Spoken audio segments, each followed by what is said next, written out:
नमस्ते प्रणाम। आप सब सुना दर्शक लोग के हम सिंगर पूनम प्रेमी गोड़ छुके गोड़ लागा तनी और कैसन बानी रहुआ लोग। उम्मीद करत तनी कि अच्छा होगा। और ये देखी आज हम आइल बनी पार्टी में, तो शादी में अपनी सिस्टर के देवर का शादी है, उसी में आए हैं। देखिए कितना अच्छा मतलब सजावट हुआ है। आज हम लोग काफ़ी एंजॉय कर चुके हैं। अभी हम लोग यहीं पे हैं, थोड़ा लेट से जाएंगे घर।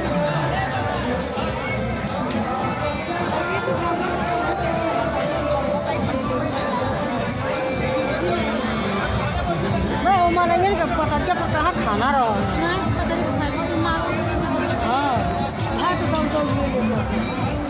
देखिए वहाँ पर है सब लोग नीचे, काफ़ी ऊपर हैं, अभी सब दिख नहीं रहा होगा।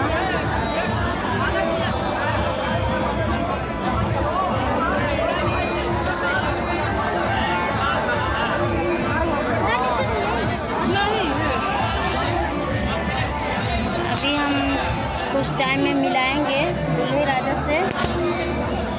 अभी द्वार पूजा हो रहा है, तब तक के लिए हम लोग ऊपर आए हैं दुल्हन के पास। अभी दुल्हन भी तैयार होकर बैठी हैं।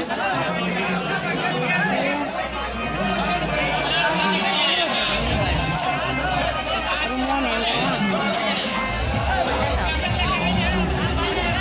देखिए कितना अच्छा सजावट है।